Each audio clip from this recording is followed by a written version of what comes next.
እየጾመ በእምነት የሚጸልይ ሰው ጸሎት ይላል በአየር ላይ እንደሚበር እንደ ንስር ፀጉር ነው የሚለው። እንደ ንስር ጥጋቡ አያሰጥመውም፣ በእንቅልፍ ባህር አይሰጥምም ማለት ነው። ስለዚህ ከፍ አድርጎ ጸሎቱ የሚያርግለት ጥጋቡን የቀነሰ ሰው ነው። የጾመኛ ሰው ጸሎት ያርጋል። እሱን ነው የሚናገረው። ወጽጋብሰ ያወርድ ታሕተ፣ ጥጋብ ግን ወደ ታች ያወርደዋል። አዳምን ወደ ታች ያወረደው ምን እንደሆነ ልንገራችሁ፣ መብል ነው። የአዳም ልልናው ምን ነበረ? ጾም። ሁላችሁ ወቁት። የአዳም ልልናው ጾም ነበር። የአዳም ውርደቱ መብል ነው፣ ጥጋብ ነው። ስለዚህ እግዚአብሔር የቅድስናን መጀመሪያ የጀመረው በጾም ነው። ውርደት የተጀመረ በመብል ነው። አዳም በለስን ሲበላ ውርደት ተጀመረ።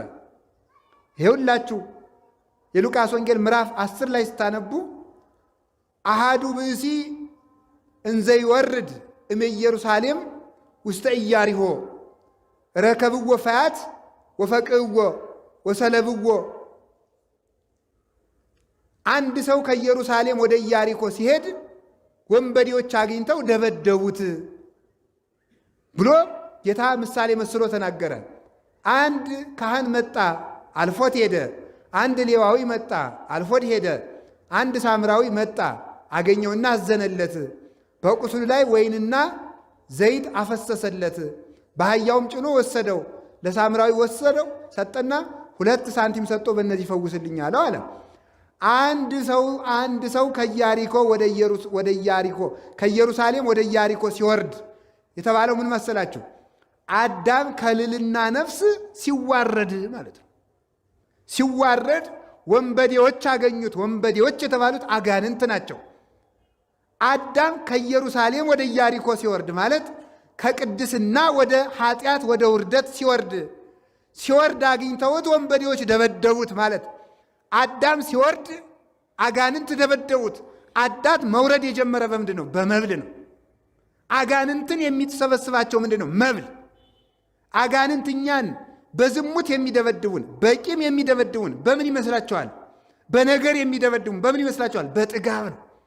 አዳም ሲወርድ የተገኘ በመብል ነው። ሲወርድ ባያገኙት ወንበዴዎች ባልደበደቡት ነበር። የደበደቡት ደግሞ ሲወርድ አግኝተውት ነው። የወረደ በጥጋብ ነው። አየህ። ስለዚህ አዳም የወረደ በመብል ስለሆነ የአዳም ውርደት በመብል ስለተጀመረ ትንሣኤያችንን ክርስቶስ በጾም ጀመረው።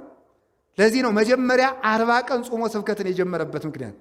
ውርደት በመብል እንደተጀመረ ትንሣኤ በጾም ይጀመራልና የመጨረሻው ሕይወታችንም ጾም ስለሆነ መብል አይደለም። የሚገርማችሁ ተመልከቱ። ዝውቱ ግብረ አይርው ማሪሳቅ አዘውትሮ ጾም እየሻሩ በሕግ ከተወሰነው ሰዓት በታች ሰዓት እየቀነሱ ጾምን ቀንሶ መብላት የእሪያና የአሳማ ስራ ነው ይላል። የአሳማ ስራ ነው። ምን ትዑቱ ግብረ ተመልከቱ። ግብረ አይሩ የአሳማ ተግባሩ ምንድን ነው ብለህ ብትጠይቀኝ አለ አሳማ ተግባሩ ምንድን ነው? አኮኑ ተጸምዶ ለመብል ዘይንበለ ውሳኔ ያለ መጠን መብላት ነው እንጂ ሌላ ምንድን ነው? ያለ ጊዜው መብላት አይደለምን ይላል። በመጽሐፍ ቅዱስ አሳማ እንደማይበላ ታውቃላችሁ አይደል? ይበላል አይበላም? ለምን የማይበላው? አሳማ ለምን የማይበላው? ሆዳም ስለሆነ ነው። አሳማ አይበላም ማለት ሆዳም ሰው አይጸድቅም ማለት ነው። ገብቷችኋል? አሳማ አይበላም ማለት እሱ ነው እንጂ እግዚአብሔር ስለ አሳማ አለመበላት ብቻ ነው የሚተናገር። እያንዳንዷ የብሉይ ኪዳን ቃል ወርቅ ስለሆነች ነው። ሌላው አሳማ ባለቤቱን የሚያውቀው መብል ይዞ ሲመጣ ብቻ ነው። ሌላ አያውቀው። ውሻ በሽታ ነው የሚያውቀው፣ አሳማ በመብል ነው የሚያውቀው። ስለዚህ አሳማ አይጸድቅም፣ አሳማ አይበላም የተባለበት ምክንያት አሳማ ጌታውን የሚያውቀው ሲያበላው ብቻ እንደሆነ እግዚአብሔርን ሲያበላቸው ብቻ የሚያመሰግኑ ሰዎች የእግዚአብሔር ሰዎች አይደሉም ማለት ነው። ለዚህ ነበር ጌታም 5 እንጀራ አበርክቶ ካበላ በኋላ እየተከተሉ የፈልጉትን ሰዎች አራራራ እንዲህ እያደረገ የሚያበላ ከሆነስ እናንግሰው። ይሄ ቢራቡ ያመሳል፣ ቢታመሙ ይፈውሳል፣ ቢሞቱ ያነሳል። እንዲህ ያለውን ሰው ቢያነግሱት ምን ይብሳል? እናንግሰው። ሐዋርያት ደግሞ ይዋሃል እኛ እንዝላችኋለን ብለው ነበረ። ደግሞ ተሰወራቸው። ሕዝቡ በመርከብ ተሳፍሮ እየፈለገ ሄደ። መምህር የት ሄደህ ነው? ጠፍተን። አማን አማን ብለክሙ አኮ ዘተሐስሱኒ በእንተ ዘሬክሙ ታምራት። አሁን ትምህርቴን ብላችሁ ነው የመጣችሁ? አሁን ታምራቴን ብላችሁ ነው? አላ በእንተ ዘበላይክሙ ወበእንተ ዘጸገብክሙ ህብስተ። በልታችሁ ስለጠገባችሁ ነው የተከተላችሁኝ አላቸው። ስለዚህ ጥጋብ ነው እኔን ያስፈልጋችሁና በመብል የመጣ በመብል ይሄዳል አልፈልግም አላቸው። ተገበሩ እንኮሳ እኮ ለመብል ኃላፊ አላ ለኃላፊ ለጠፊ ምግብ ባሪያ መሆናችሁን ተውት። አላ ለመብል ዘይነብር ለሕይወት ዘላለም ዘይወክም ወልደ እጓለ እመሕያው። የሰው ልጅ ለሚሰጣችሁ በመልዕልተ መስቀል ሥጋውን ቆርሶ ደሙን አፍሶ ለሚሰጣችሁ ለሕይወት ምግብ ለሥጋውና ለደሙ ተገዙ እንጂ የመብል ባሪያ አትሁኑ።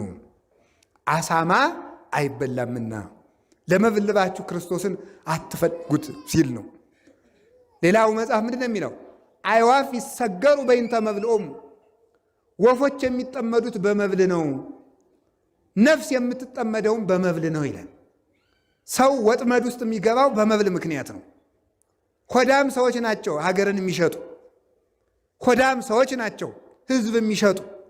ሆዳም ሰዎች ናቸው ራሳቸውንም የሚሸጡ የሆዳቸው ባሪያዎች። እለ ከርሶሙ አምላኮሙ። ሆዳም ሰዎች እንኳን ወገናቸውን አምላካቸውን ይሸጣሉ።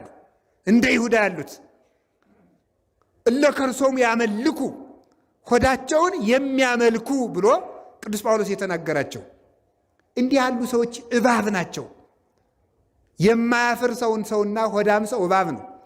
እባብ መሬትን ይበላል። የሚበሉትን ብቻ እየተከተሉ የሚኖሩ ሰዎች እባብ ናቸው። እባብ አያፍርም፣ በሰው መሃል ሸር ብሎ ይሄዳል።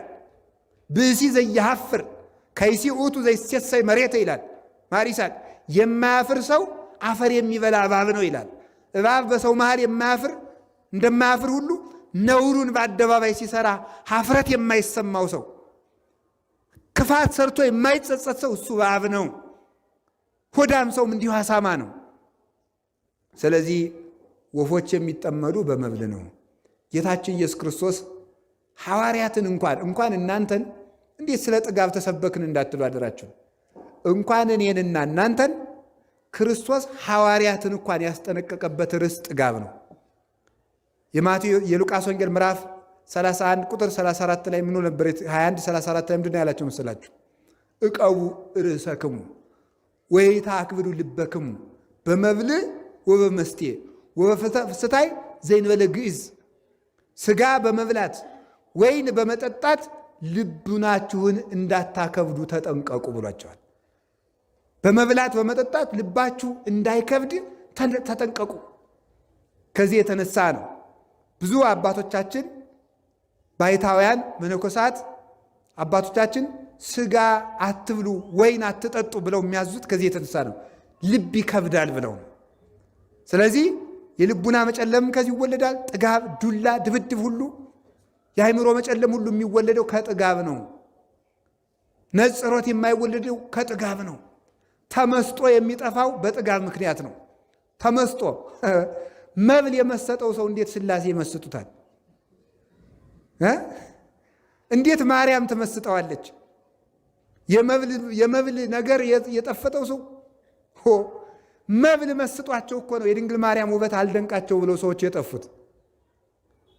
ትዝ አላቸውማ። ጾሙና ጸልዩና የቤተ ክርስቲያንን ውበት ተረዱ ሲባል ኧረ እኔ ወንድሜ ጠዋት ተነስቼ በወተት መጠጣት፣ ዳቦ መብላት፣ ሥጋ መብላት፣ መተኛት፣ ግጥም ብሎ ሰዓታት ቅዳሴ የምን ተው እባክህ፣ አርፌ መተኛ ነው የምፈልገው። መስጦታል። ሰው በራሱ ዓለም ነው የሚኖረው። አሁን በዚህ የተመሰጠ ሰው እንዲያው በእውነቱ ለደንቆሮ የማሕሌትን ነገር ማን ያስረዳል? እንዲህ የፀሐይ መልኳ በጣም መልካም ነው ብሎ ለዓይነ ስውር የሚነግር ማን ነው? ፍጹም ነው። አንድ ሰው እየናሉ በጉድጓድ ነበር የሚኖረው አሉ። በጉድጓድ ነው ከተወለደ ጀምሮ በጉድጓድ ነው የኖረው። አንድ ቀን አይ ፀሐይ ምን ትመስላለች መሰሉ ሲል ኧረ እንደዚች ጉድጓድ ያለው ውብ የለም በዚች ምድር ላይ አለ ይባላል። ወጥቶ አያውቅም እኮ ሰው ሞሉት እና በዚያ ሰጥሞ የሚኖር ሰው ፈጽሞ ለዚህ ነበረ እግዚአብሔር። ተመልከቱ ውሃ ይሄ የጥጋብ ብዛት ሰውነታችን ጽድቅን እንዳያበቅል የሚያደርግ ረግረግ ውሃ ነው። እግዚአብሔር በኦሪት ዘፍጥረት ምዕራፍ 1 ቁጥር 9 ላይ ለይት ጋባ ማይ ውስተ ምዕላዲሁ ወያስተርኢ የብስ፣ ውሃው በየክፍሉ ይሰብሰብ፣ ውሃው ይሰብሰብ መሬትም ትገለጥ አለ። እግዚአብሔር መሬት ከማብቀሉ አስቀድሞ ውሃው ይድረቅ፣ ጠፈፍ ይበል፣ ደረቅ ይበል ነው ያለ። ውሃ የተኛበት መሬት ለማብቀል አይመችም። 24 ሰዓት በመብልና በመጠጥ የለመለመ ሰውነት ጽድቅን ያበቅል ዘንድ አይቻለውም። ውሃውን ጠፈፍ አድርጎ ሰኞ ውሃውን ጠፈፍ አረገና እግዚአብሔር ማክሰኞ ለታብቁል ምድር ዘርአ ዘይዘራ በበዘሩ ወበበጽጌሁ ወበአርያሁ፣ መሬት ዘርን በየወገኑ ታብቅል ብሎ የተናገረ መጀመሪያ ውሃውን ጠርጎ ነው። እኛም በጾም በጸሎት ሰውነታችን ሲገሰጽ እና በትጋት ለጉመን ስንይዘው የጸሎት ፍሬ፣ የፍቅር ፍሬ፣ የትትና ፍሬ በሰውነታችን ውስጥ ይገኛል እና ጥጋብን ማስወገድ የጽድቅ ሁሉ ምንጭ ነው።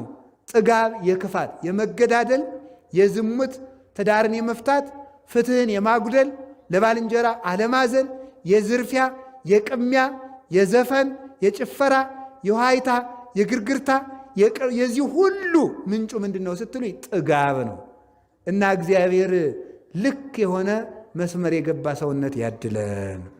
ጾሙን ጾመን በአግባቡ ለፍሬ እንድንበቃ አምላከ ቅዱሳን ይርዳን።